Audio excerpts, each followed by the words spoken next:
3PNR with Adam R.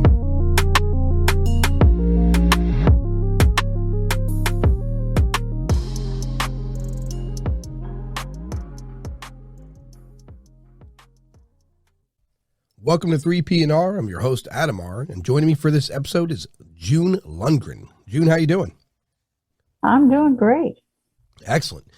Glad to have your time, June. We're going to get into, so you have a history in psychic medium, and you have a book, which caught my interest right away. I'm going to look into it. It's The Dark Side of the Paranormal. Oh, yeah, yeah. So tell us, listeners anyway, about your background. What got you to the point of where you're, in other words, when did you figure out psychic abilities are there, and when did you start investigating the paranormal? Well, when I was a baby, I was basically dumped off on my maternal grandmother. So she knew right away that I had abilities. All in our family, all the women have abilities. It's like handed down from mother to daughter, that sort of thing. And so she knew right away. She would see the animals come to sleep under my crib, and they would act like they were listening. They would cock their head and their ears would be up. So she knew I had the ability to communicate with animals.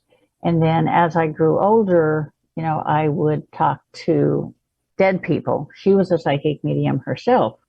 So if I was seeing something, she would know what it was I was seeing, which made it easier for her. But when I was around 4.5, close to 5 years of age, I used to be able to see demons as everybody else does, like a mass or a humanoid type dark figure, that sort of thing. And when I was about 4.5, almost 5, it changed how I saw them. And Michael the Archangel had been with me since my birth. And I saw them for the first time in their true form. And it scared me. And Michael was there and he said, "Don't worry about it. You're seeing them as we see them in their true form, not as a human would see them." He says, "I want you to study them. I want you to watch them and see how they work." He said, "They won't be able to see you per se." He said, "So you don't have to worry about that. I'll always protect you." So from then on, you're a kid, you think, oh, it's a game. So that's what you do. You watch and you wait. I used to see them whispering in people's ears, and they would, when I would go somewhere, I would see them. And whenever my grandmother would take me to a graveyard, she used to have a friend, an older lady, that wanted to visit her husband's grave once a month. She would go and put flowers on it. And I remember the first time my grandmother took me with her, and I told her, I said, she had let the lady out to go put the flowers on the grave. And my grandmother got out of the car and took me out and decided to walk around. And I told her, I said, "There's a bunch of bad ones here, and there's good ones here." And she said, "That's because they know you're coming before you know you're coming. They always know. So the good ones want help to cross to the other side. And the bad ones you just need to ignore." So that's what I did whenever we would go to a graveyard. And as I got older, I went back to live with my mother, and she didn't approve of this sort of thing. So she would actually physically beat me if I started talking to a spirit or something like that. So I learned early to keep my mouth shut. But as I grew into the teenage years, I left for the military when I was 17. And I utilized my abilities in there to help people. I did my nurse's training, and there would be souls that needed help in the hospital to cross over. And you would always find demons around, because demons seem to frequent care facilities, retirement places, hospice centers, hospitals, that type of thing. And I remember the first time that I interacted with a demon, and I was 18 years old. And I was working emergency room. I had gotten a call from a tech sergeant saying, this This airman had not showed up for his job, and he never not shows up. And nobody had seen him for a few days. They were concerned. Basically, they wanted us to go over with the ambulance in case they found him dead. So the tech sergeant unlocked his door in the barracks. I went inside with the other tech, and I saw the demon up in the corner, like waiting for this guy to die. And I told the other tech that was with me, I said, well, we need to get him out of here. He was barely breathing. So we got him back to the emergency room, and we got him into a cubicle, and I went to get the supplies to start an IV. When I got back, the demon was leaning over the young man, trying to pull the life force out of him. And it's like something happened within me, and I said, leave him alone. This one belongs to us. And whatever it saw in my face, it left in a hurry. And I spoke to the young man before he was discharged from the hospital. Somebody had put angel dust in his soda. So he kind of went crazy. He's a chaplain's assistant. He would rather walk around a bug than squish it. So for somebody to do that to him, I just don't understand it. But he said to me, I had a dream. He said, in the dream, there was a demon, and it was trying to take my soul. He said, and an angel appeared, and the angel, made it go away. I said, that's probably God's way of making you understand that he's still watching over you, and it's going to be okay. So that was the first time, but I didn't really understand. That was the first time that Ariel came forward. And in 1988, I had gotten out of the military in 81. But in 1988, I was riding my motorcycle, and a woman ran a red light and hit me on my bike. And I was clinically dead for a little over 2 minutes. Wow. And when I was on the other side, I saw Michael, I saw my grandparents. And Michael said to me, you're here because you need to understand who and what you are. And I said, yeah, I'm just me. And he said, no, you don't understand. He said, you are Ariel, the archangel. Your body, physical body, was created to hold her. She had to go back and live physical world lives until she learned to have compassion for mankind, because she had no compassion. She's a demon slayer. And he said, look upon yourself. And I'm thinking to myself, I haven't got a mirror. How can I look upon myself? And a mirror suddenly appeared out of nowhere. And I looked like a lot like him in the way I was like 7 feet tall. I had 12-foot wingspan, and my hair was long and dark auburn, and my eyes were greenish blue. And he says, this is who you truly are. He says, you're Ariel, the archangel. It's time for you to go back and do what you're supposed to be doing, which is kill demons. And the next thing I knew, I'm waking up and I'm on the ground, and there's a police officer standing over me, heaving a sigh of relief that I'm still alive. So it's like, I had no clue. Back then, the internet was relatively new. Back then, you had dial-up or nothing.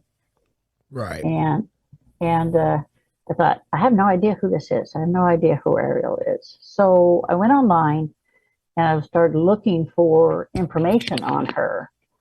And there was very little information on her. And one of the information was that she was one of the 5 that guard the throne of God, and that her name means Lion of God. And I could find nothing more. And I talked to Michael, and he said, listen, I have to do what I call a merge. He said, I have to merge your soul consciousness with your physical consciousness so that you become one, so that you can hear her and she can hear you, so you can communicate with her. You'll see what she sees, hear what she hears. Essentially, you will be one. So he did that, and ever since then, I've been killing demons. So the plane that they exist on, it's not the same plane as like what the paranormal exists on, right? Is it separate? No, it's separate. There are several planes of existence. Demons are actually transdimensional. They can move from one dimension to another. People don't understand that. And they can move into our dimension. But the dark dimension it resonates on a different frequency. Hmm. You know, we have Right. people like I'm gonna drop names, like the Tennessee Wraith Chasers who try to catch demons in a box.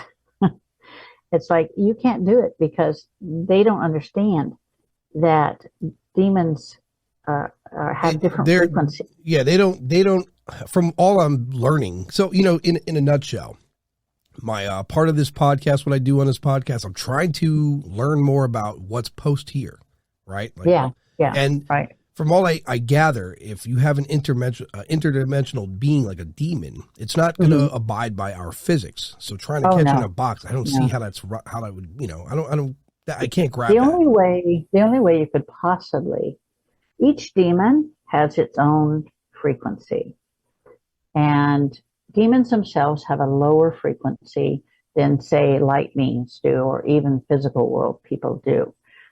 But each individual demon has a low frequency, but a different wavelength, so to speak. So they're all individuals, but they group together they're kind of like dogs. They travel in packs.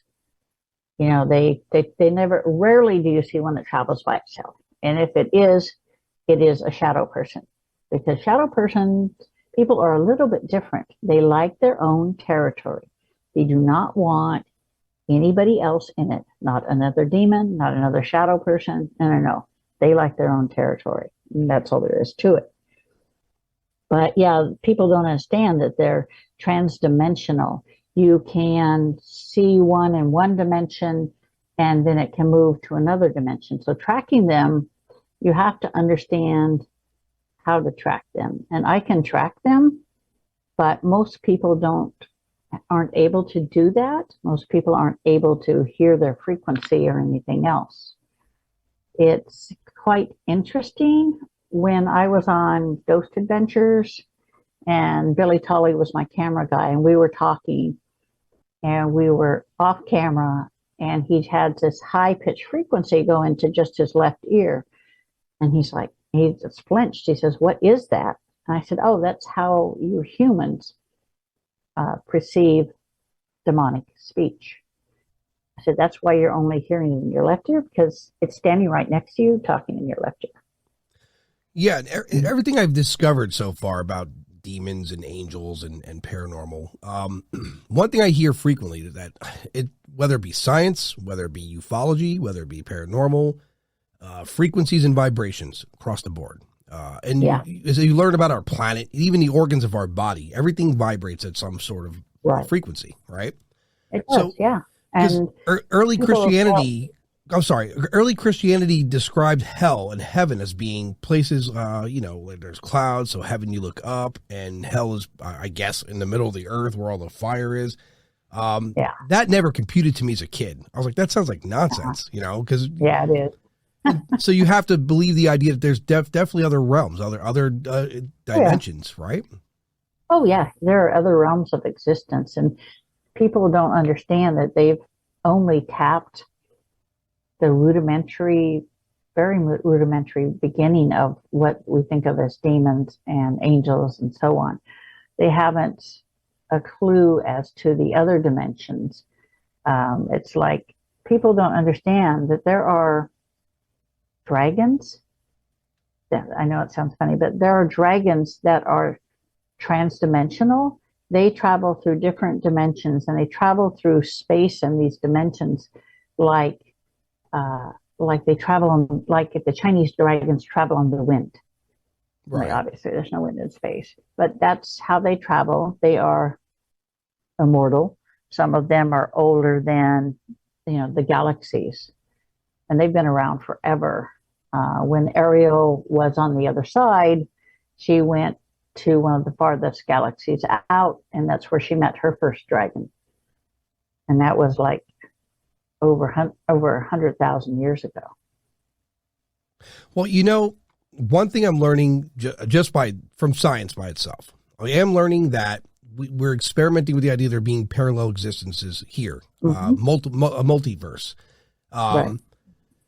Recently, I don't know how true it is. I recently read an article, and I saw it on Facebook first, so I dismissed it. But then I saw it again in another source, and where American troops found a 7-foot tall being, and there was an engagement between them, and they ended up killing it. It was like, I think, Rangers. Not sir, I don't recall exactly what outfit it was, but an example, like we experimented with nuclear bombs in the 30s, 40s, 50s. And how do we know we're not blowing this up in the middle of a desert and it's, the power of the sun, it's altering physics. It's probably killing an entire city in another existence, right?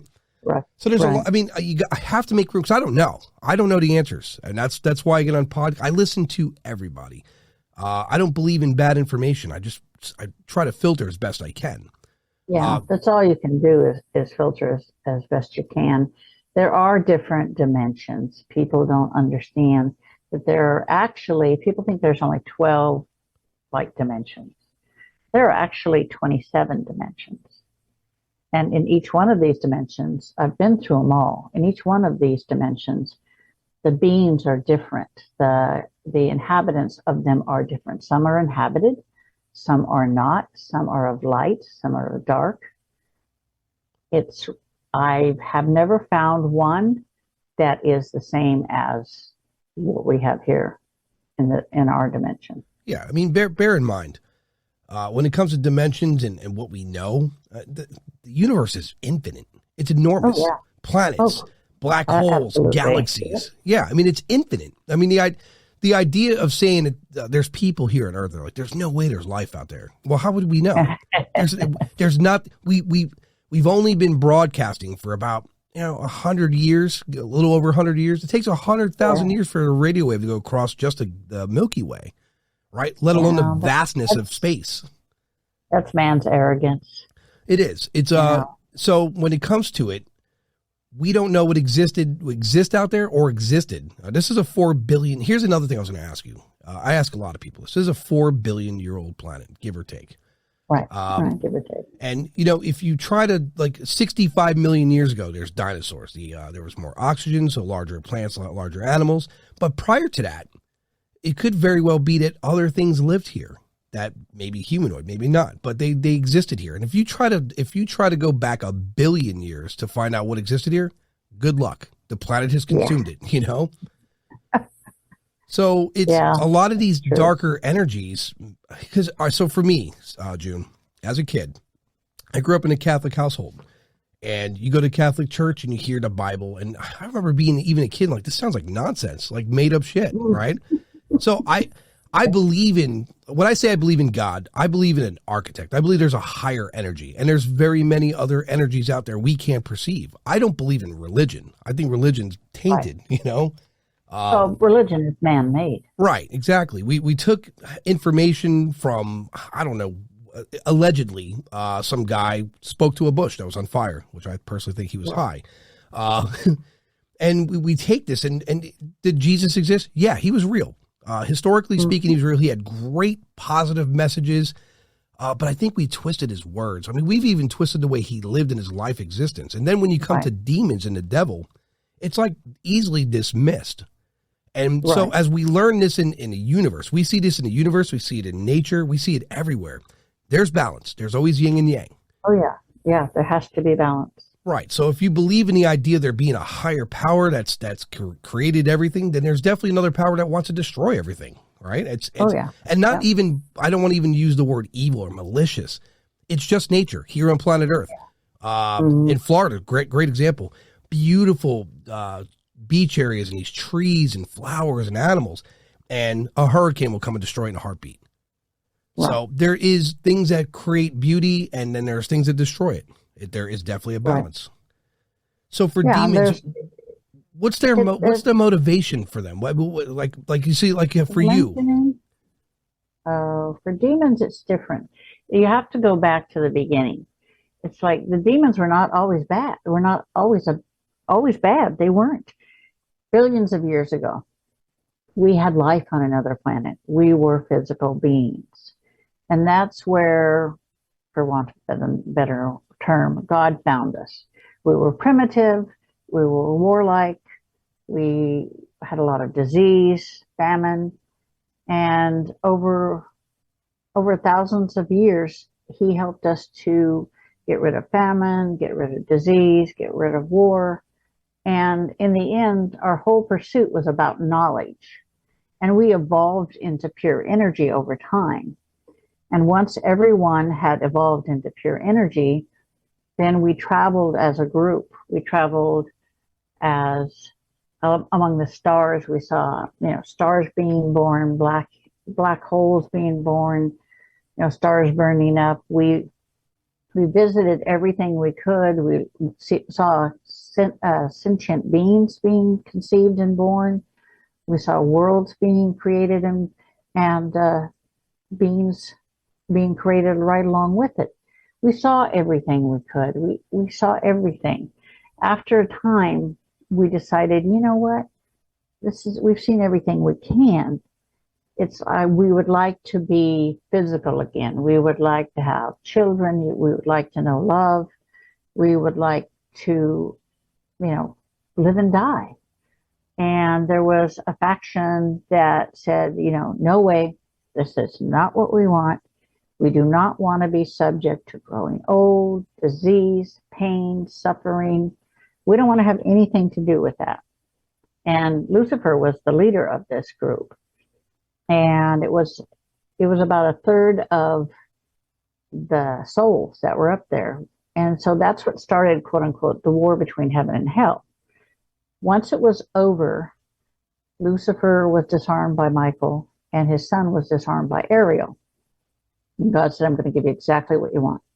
You're never going to be able to be reborn into the physical. He said, but you can't live among us. He said, you just can't. So he opened a rift into a dark realm. And that's where he put him and his followers. And at the time, they were happy with that because they didn't have to do anything. Lucifer was king of his own realm, so to speak. But over the centuries, they've grown angry and spiteful, vengeful. And every physical body on the earth contains a white light soul. So their whole goal is to create as much suffering and pain for that white light soul when it's vulnerable in a physical body. That's their whole gig. That's what they want. So let me ask you, here's another thing that I hear frequently. It's on the web mostly. I've yet to have anyone on the podcast that's confirmed or denied this. Demons making deals with humans. There's a story on Netflix that kind of blew me away a little bit. There about a musician, and he cut this deal with a demon to be, I guess, with a great musician in prime health. Like the guy lived a long time, undoubtedly. So, where does that come from? It does happen. It happens more frequently than you would believe. People that seek power, money, lust, they want to be in power. And if they can't do it themselves, and they've tried every avenue, they will try to cut a deal with a demon. And it's usually an old demon, because lesser demons, they won't give you the time of day. But the old demons are all about gathering souls and turning them to the dark. So there are several instances of it. And most of the time, people don't even realize that that's why this person is so famous, or that's why this person has shot up out of nowhere to become, like bigger than life. And like I said, it happens all the time. And people just don't realize. When I look at someone, I can see what's there. I can see if there's a demon there, or if they've made an agreement with the demon, I can see that as well. But what they don't tell you is that there are also those humans who in the last minute, after they've gained their fame and fortune, they renege on their deal. And if they renege on their deal, and what they do is, I know of one such, he reneged on the deal and he asked that God take him home, that he didn't want to go into the dark, and he wanted another chance, and God gave him another chance. So basically, he reneged on his deal with the demons. And there's been a demon that's been hunting this guy for a while. There's got to be a trade-off, though. If the Almighty's gonna forgive you, then your fame and fortune's gone. Oh yeah, right. Yeah, it is. You fall like a rock. I've read a gentleman, an off podcast interview. This is 6 months ago. Told me that these deals with demons aren't made the way you see in TV and movies. There's no ritual. There's no summoning. No, you just speak it like you would, like in prayer. Mm-hmm. And again, apparently they're all listening at all time, right? Because they're looking for opportunity. Yeah, they're all ears. Yeah. So the question is, for me anyway, and this is where it gets tough. I subscribe to the idea again. Like I do think there's balance, right? Because people want to believe in miracles. You got to believe in the opposite of that, right? There's some sort of deal to be made. But the issue that I run into personally, and it's with religion mostly, because again, I've been around, like a lot of my relatives are religious, Christian, etc. And you hear the constant parade of judgment. I'm tattooed. And how many times I heard like, "Oh, did you ask for forgiveness for that?" I'm like, I don't think he had that in mind. Why? Yeah, I don't think he was thinking that. I don't think an architect of the universe, plural universes, had the idea like, "How dare you tattoo yourself?" Free will is free will is just what it is. To do with its time. Yeah, free will is just that. I made this world, live in it, figure out a way to survive. I'm not. He's not going to intervene, because if I had this argument with a few pastors and a few priests, and I think religion's great. It's got a pretty good message for the most part. But then there's that flip side when you get like a really self-serving, very charismatic leader, and he lives in a palace in the middle of Texas. Oh, yeah. And he has, so for me, there's arguments to be made. But at the end of the day, the biggest problem I run into is the contradiction. And there's a lot of it. For a very long time, people of religion are like, well, there's no life God made here and here alone, et cetera, et cetera. Now we have UFOs, and it's not even like, are they real? We know they're real now. We have military on it. We have government on. We know it to a certainty. What's driving them? Still the mystery, question mark. But it's no longer safe to say that the Almighty made here and alone. And some of the arguments I've had with these people in religion, and I get strange answers to this. I'm like, if he's almighty and all-seeing, how did, in World War II, did Hitler get away with the shit he got away with? How was that possible? You know what I mean? There was 3 demons. Millions people being killed. You think that the Almighty would be like, oh, wait a minute, what's going on for you? And I've used this a lot. You have an ant farm in a 55-gallon tank, pretty big. You might not notice individual issues or murders or sickness. You might not see the individual, but you will notice when a third is starting to get wiped out. It's gonna catch your attention, no matter how busy you're. Like, what the hell's going on in my ant farm right now? So that's the toughest part for me is when I hear things like, well, he's going to judge you on your tattoos, but it's okay to roast 3 million people. Stop it. Yeah. Yeah. But that's the thing. People don't realize that. And when Ariel was in between lifetimes and Ariel was on the other side, there was 3 demons, one attached to Rommel, one attached to Hitler, and one attached to Goering. And these 3, you notice that Hitler was very wise in the way that all of his leaders never were in the same room at one time, because he didn't want, one big giant bomb to hit and everybody be wiped out. And he was smart enough for that. But when Ariel was on the other side, Jesus had come down, and he died in Auschwitz as a 12-year-old boy. Huh. The cry was so great that he came down and he died in Auschwitz so that he could go back and tell his father what was going on. And that's when Michael and Ariel and Gabe and Raphael, did their research and found the demons that were utilizing these 3 leaders. And so in the one time when all of his generals and leaders were together, that's when the 4 of them went in and destroyed the demons that were attached three demons that were attached to them. They pulled them up into the realm, the white light realm, for judgment, and God judged them for their genocide. And Ariel was given the job of killing them. You know, I That's spoke. when everything started falling down. That's when Germany started going underground. Yeah, When they started going under. the Allies started pounding on them. So Yeah. I spoke to a priest in the Netherlands, and he's not. I kind of like him. I'll tell you why.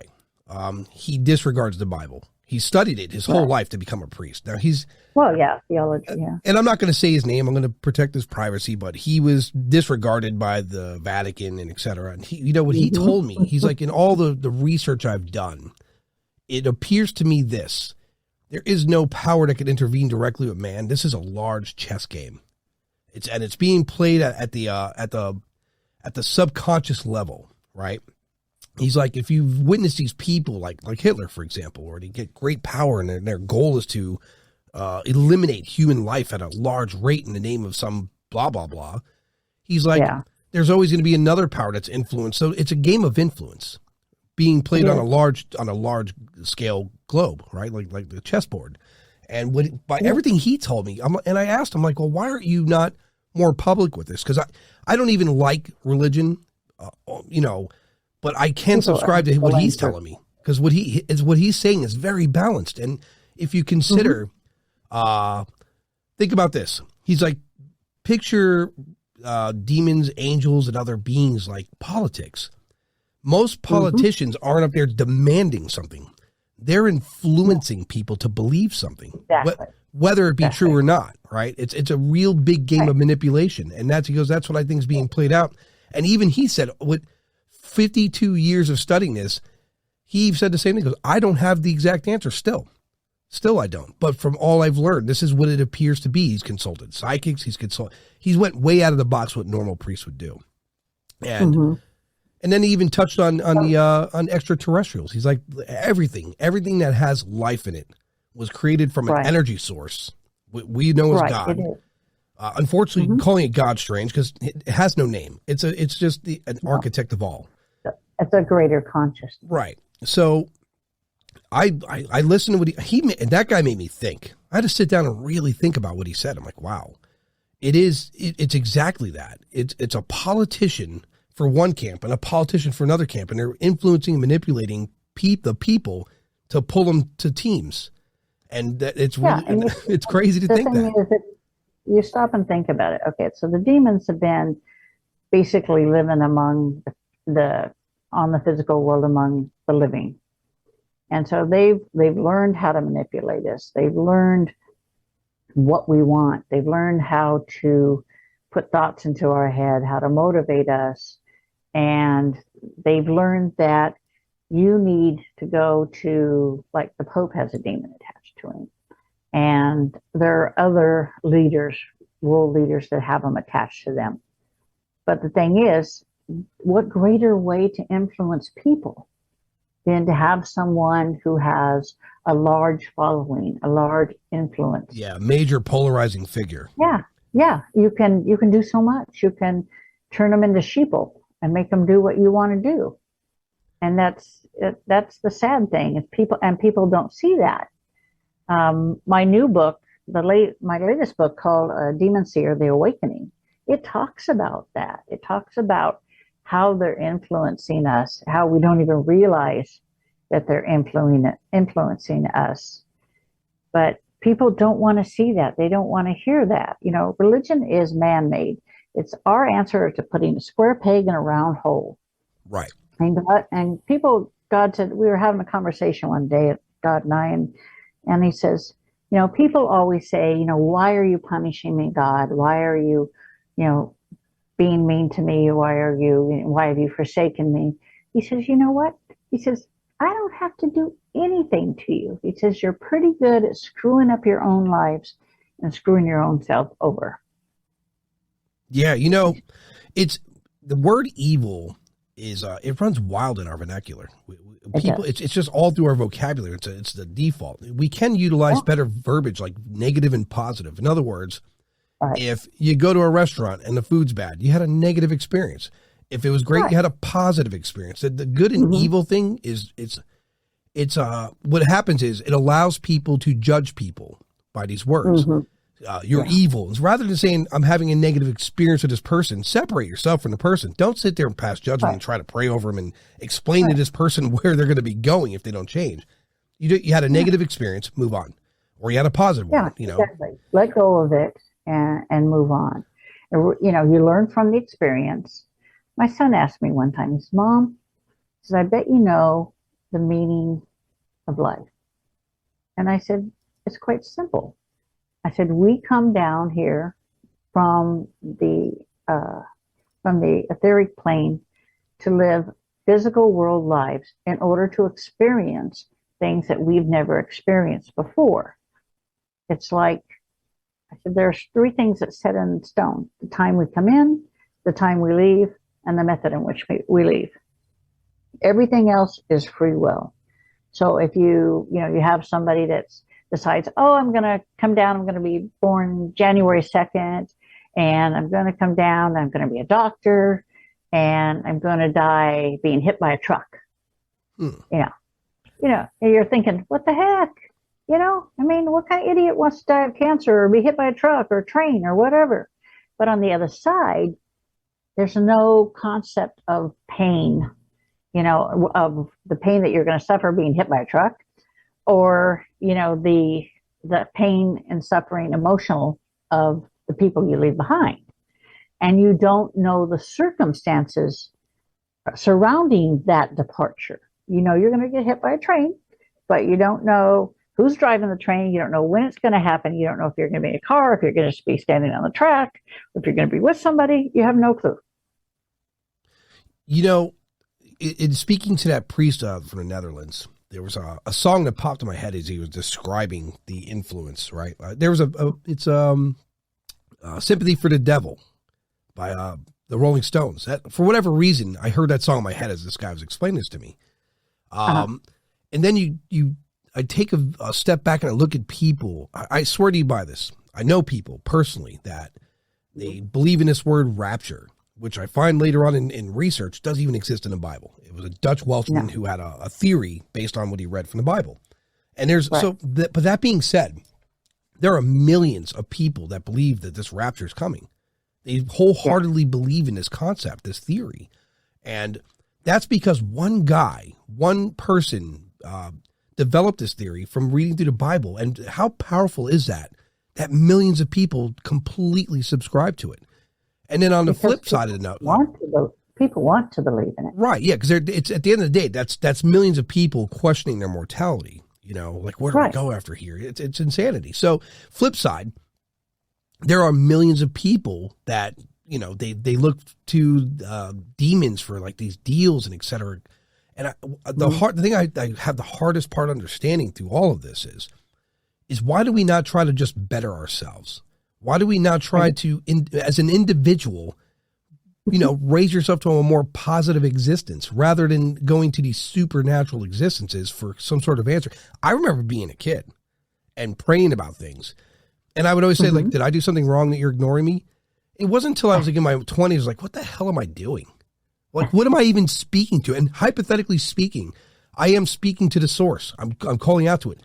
What's the likelihood it's going to recognize me amongst millions and billions of people, amongst probably life forms in the multi-billions across the universe? What makes me stand out? And the truth be told, everyone that says this, it's free will. You're here. Make your place here. You can make your place here.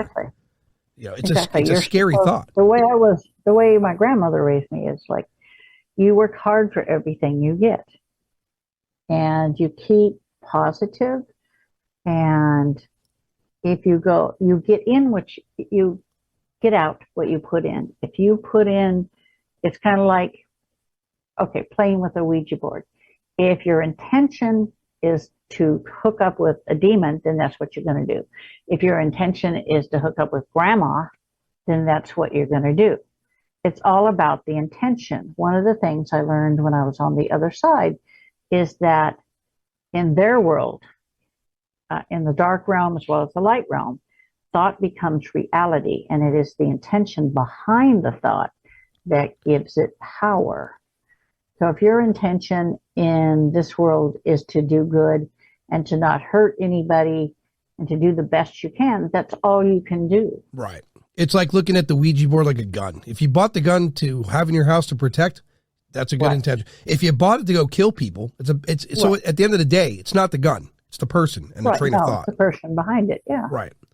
That intention. So I guess I'll ask you this. Post here. Now, I'm under the impression that, or at least what I've come to a conclusion on, is that our bodies here are an avatar, and the energy with it, our soul consciousness, one and the same in my opinion, is our data downloaded to this body. And then when you leave here, the energy either returns to the source to be recycled for either another go here or somewhere else. It's for those that are here and these paranormal investigators I speak to. I think these are, I don't want to even say lost souls. Like being hit by a car or being shot. Yeah. Some sort of instant death. You're kind of here like confused. Like, well, where am I? How did I end up here? Yeah. I could get that. You don't quite, because it happens so quickly and so traumatically that the soul doesn't have time to, transition. Realize it. Right. And I've had it where I was called into a place where the gentleman had a heart attack and died. And he went into what would be equivalent in the medical field as shock. So, where you pass out, you lose consciousness, and then you come back around. But he lost consciousness for like almost a year.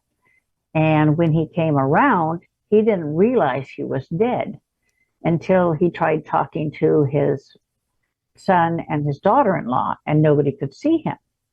And he didn't know what to do. So I spoke to him. I told him, I said, you basically went into shock. When you woke up, you're dead.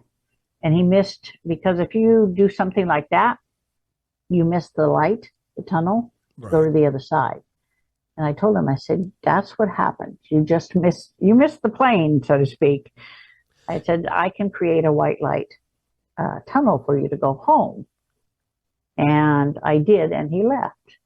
But, there's a lot of souls that some of them fear judgment. Unfortunately for me, I went to a Halloween thing that was going to a graveyard, and I don't do graveyards because all of the dead ones come visiting. But, there was a guy there, and he was wearing a suit, had a briefcase, blood covered him. He was blood covered, from his head all the way down his suit, everything. His jugular vein was cut open. And I'm talking to him. I said, what's up with you? I said, just get out of your death state. I said, you're stuck in your death state. Why are you not on the other side? And he said, I was on my way to meet my lover. My wife did not know about her. And so I had sinned. So I'm going to be judged when I get to the other side. And I told him, I said, it don't make no difference. I said, you're going to be judged one way or another. I said, you'd be better off on the other side than here, hanging around the graveyards, man. Yeah, he needs to realize human beings, like every other species on this planet, are a biological animal. And our main mission here is to eat, mate, and, procreate, either socialize. It's where we go wrong is when we, again, it's not just humans. You can see this in a lot of animals on planet Earth. There's this dominion of alpha power that we crave, and wars and murder transpire from it. So that's why I don't kind of believe in marriage either. I think that's man-made horseshit to stop people from. Man-made. Yeah, because what it boils down to is if there's a handsome guy or a good-looking woman back in the day, like a long time ago, they could have anyone they want. The people who are lesser, I'm sorry to say this, invented some way to make that. We got to put an end to this, and it's God's word that you must sign. Since when is love got to be a contract? It's kind of strange, Yeah, and Jesus said it himself. We neither give in marriage, or we neither marry or give in marriage. On the other side. For me, I tell people, if you really love someone, just be with them. You don't have to sign a contract, because what if 10 years from now something changes? Yeah. Right. Imagine tomorrow you got with an internet provider and you're like, well, listen, man, we need a lifelong contract. Like, what if I don't like your service? What if there's a better service in 10 years? I don't know. It's against the law. The only way you're going to get internet right now is if you're with me forever. That's crazy talk, right? So you wouldn't have the same internet for the rest of your life.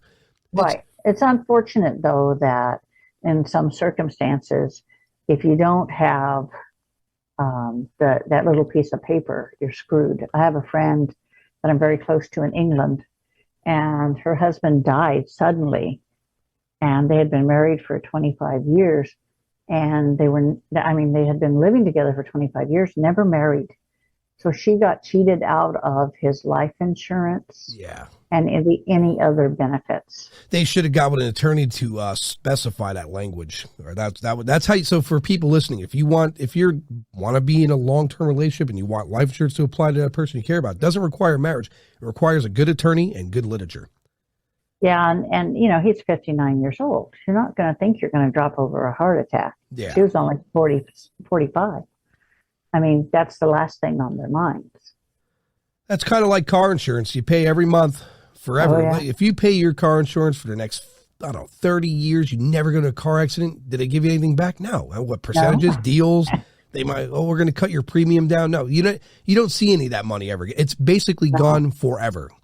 So it should be when you get to a point in your life, if 20 years pass, no accidents or whatever your record may be, they should give you some money back. They should. Hey, good job. Here's it's all about making money for them. Right. So, they're betting you won't have an accident, and you're betting that they're going to cover you if you have one. Right. Yeah. It's a strange thing, like these things we pay for. And this, again, how does this compare to religion? It's the same thing. You're making an investment. You're saying, I'm going to go to church every Sunday. I don't want to go to the fiery place. And then I imagine when you get to this other existence, your energy, I imagine when your energy leaves here, there's a reflective period before your energy is either renewed, because I think you get a data wipe, right? And then that's reincarnation explained, in my opinion, anyway. What happens is when you get to the other side, only, most of the day-to-day stuff is left behind. And the only things that the soul keeps are the experiences, like the major experiences, like the death, how they died, like if they're a doctor, if they had children or whatever, the major events in lifetime. The rest of it is all gone. But all of this is stored in, like our bodies have a cell memory.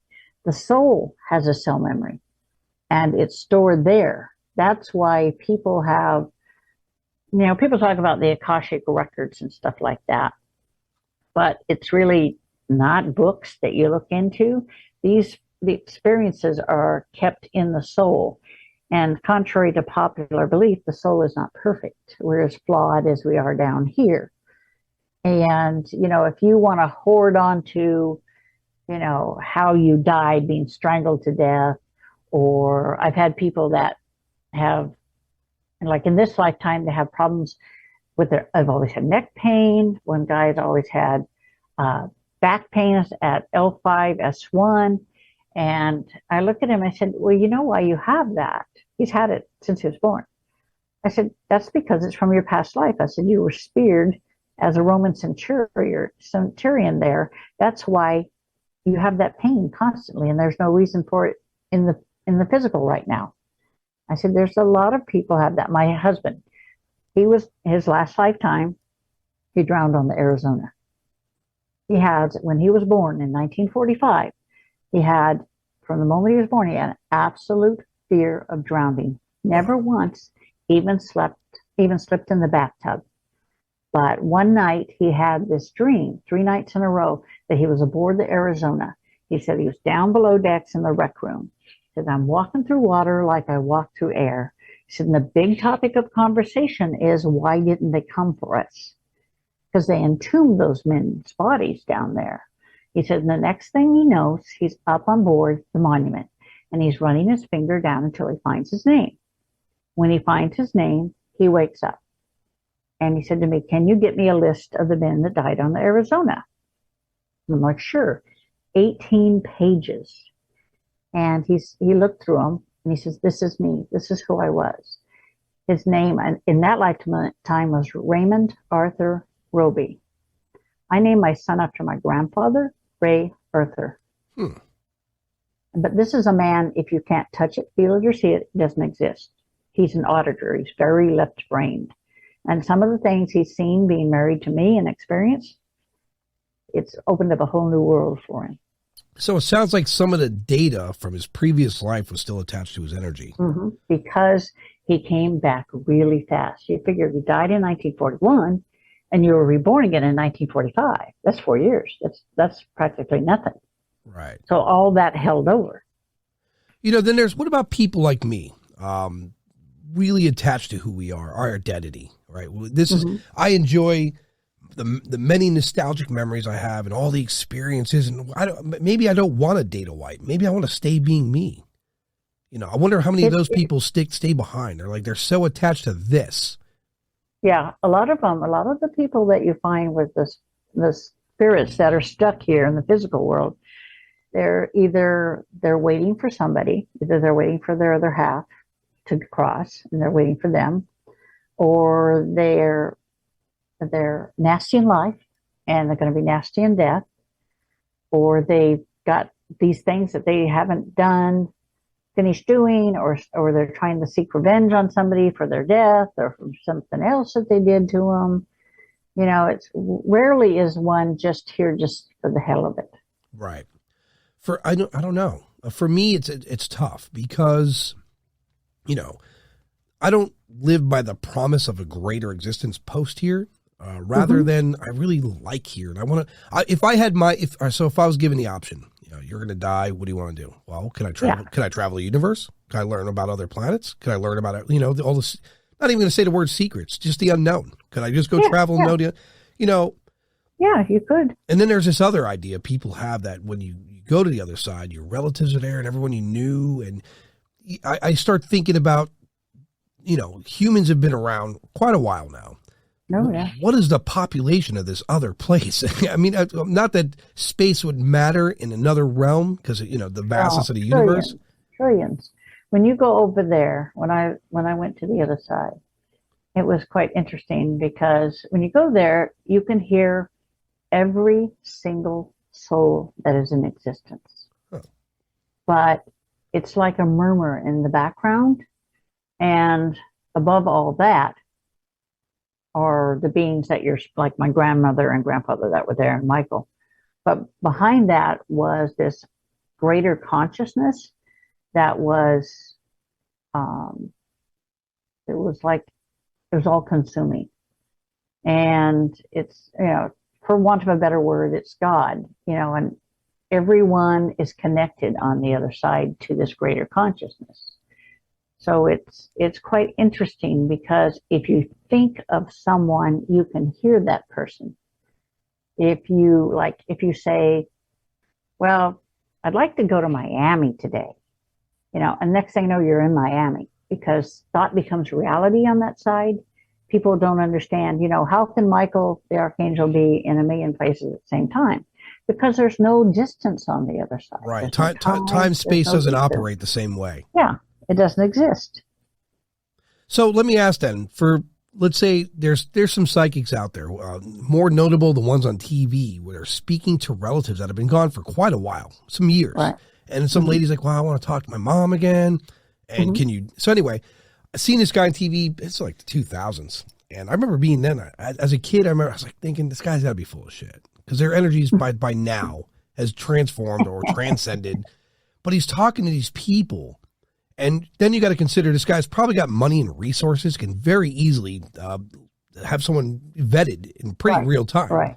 So when energy is gone from here, let's say my grandmother, my first grandmother passed away. I was like, when I was a kid, I think I was like 12. I mean, that's a few decades ago. Right. So now if I wanted to communicate with her, is it plausible? Oh yeah. Because just because you leave here doesn't mean you leave everything behind, doesn't mean that your molecules are dispersed among the stars. Right, but what if her energy was renewed, right? She got recycled. If she was reborn again, you would not be able to connect with her on that level. but you can connect with the soul that of the body that she's in at that particular time.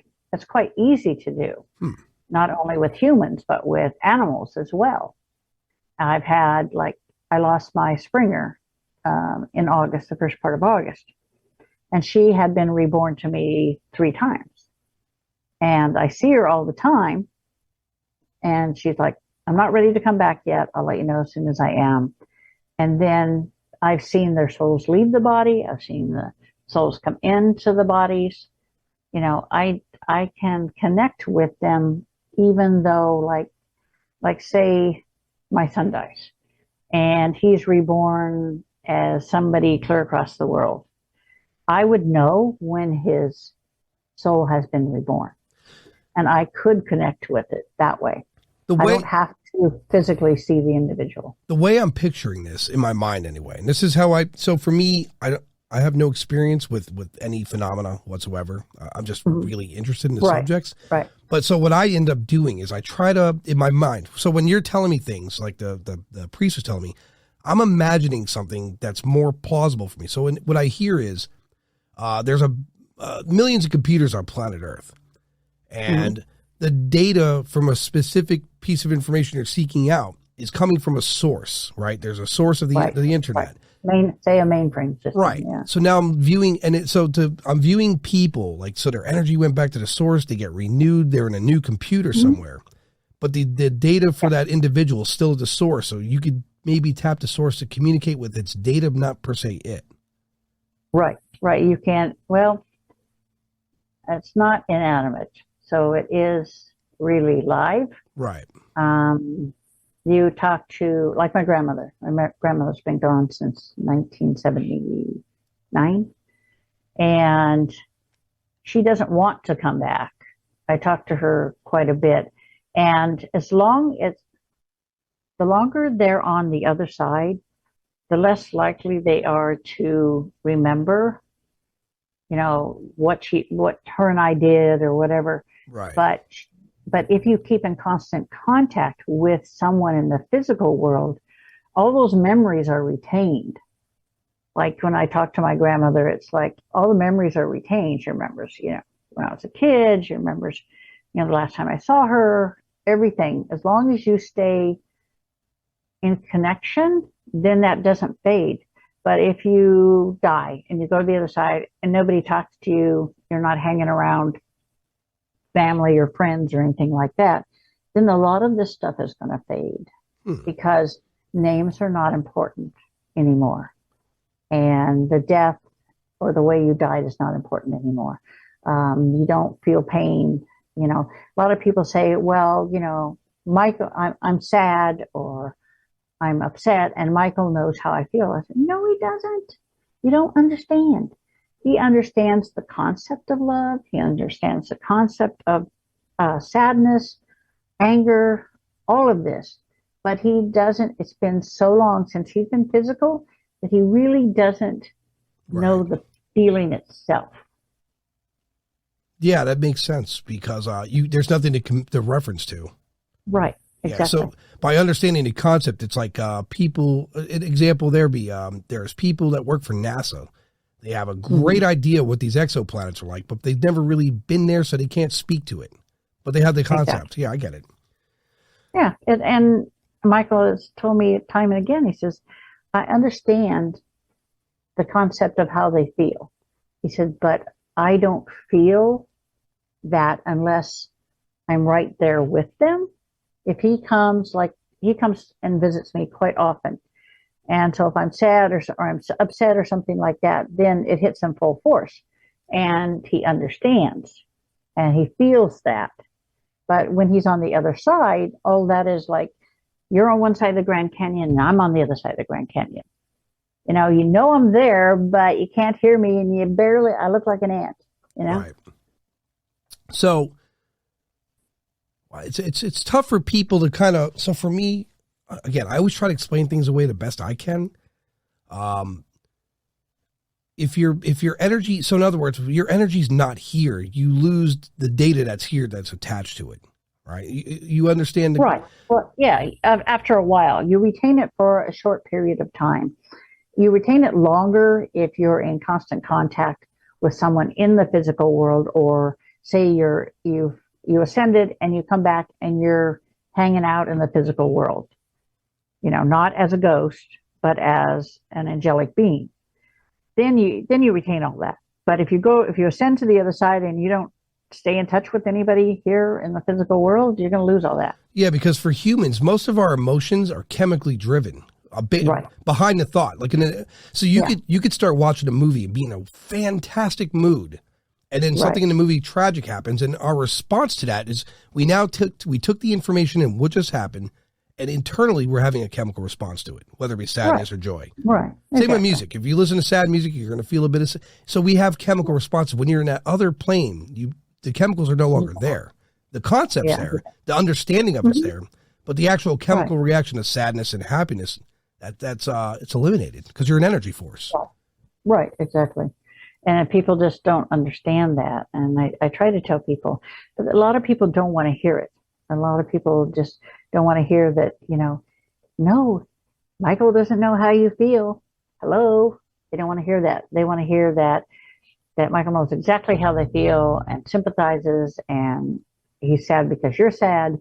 That's not the way it is. It's like Ariel, the reason she ended up having to live human lives is because in 1198 AD, a woman cried out for help. A demon was possessing her and she cried out for help. And God sent Ariel. And Ariel's like, you know what? You summoned this demon. This is your fault. This is your problem.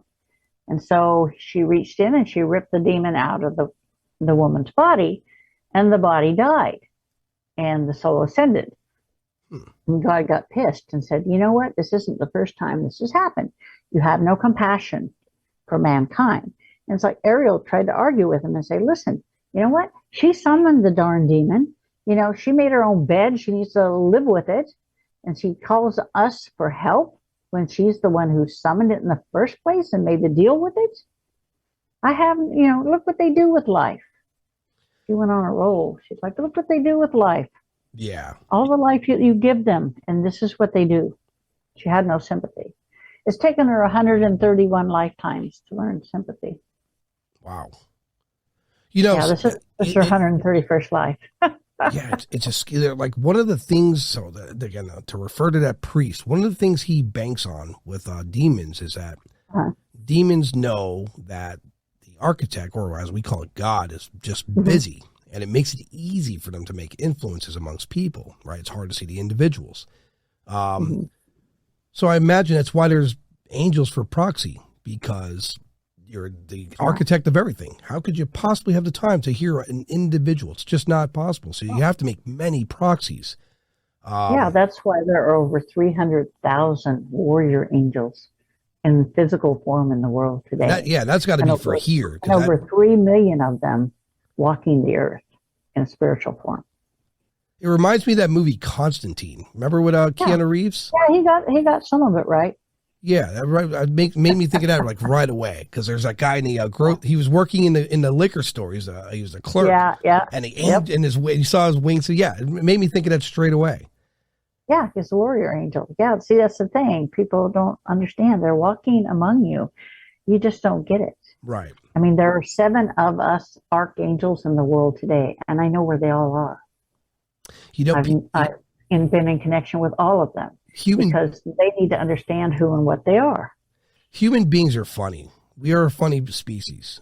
We are. We're just intelligent enough to be very conscious of the way, aware of what we look like and how we treat people. We're very aware of the social dynamic and the different tribes we jump on.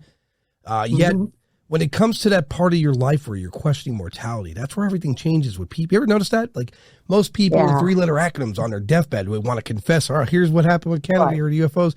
Most people on their deathbed want their children there to say, look, I'm sorry for not being there for you.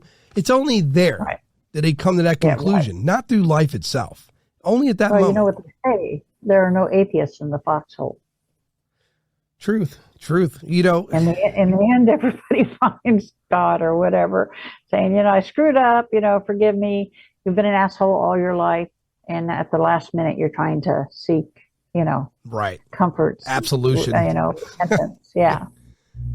I always found that odd, people want to atone at that moment where they know they're confronted with it. So it's strange. June, let's tell everybody about your books and where they can find them before we close. Yeah, you can find all my books on Amazon.com. They're either in print form or ebook form. I have a medium's guide to the paranormal, and then I have Paranormal Encounters, book 1 and 2. These are my real life paranormal encounters, and I have a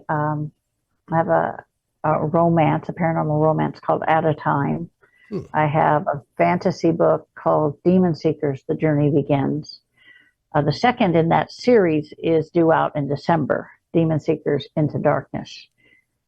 And I also have The Dark Side of the Paranormal, and my new one, which is Demon Seer: The Awakening.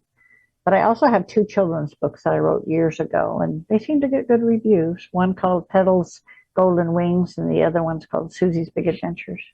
No paranormal there. I'll put that in description so people could find the books, and I'm probably going to have to have you, not probably, I'm going to have you on again. One episode just for your paranormal experiences, because this one was more of a formality. We got to know you, and we covered a lot of opinion and theory. So the next time I have you on, we're going to have to cover that. I'm about to retire in January, so from medicine. Right. So I have 4 books to finish, and one of them is called Dark Encounters. So it's all my real life dark encounters. Oh, well, good. We'll definitely. So what we'll do is we'll get together and speak on that just before it releases. Cool. So those for you listening right now, we're going to say good day, good evening, or whatever it is for you, and I'm going to talk to June in post.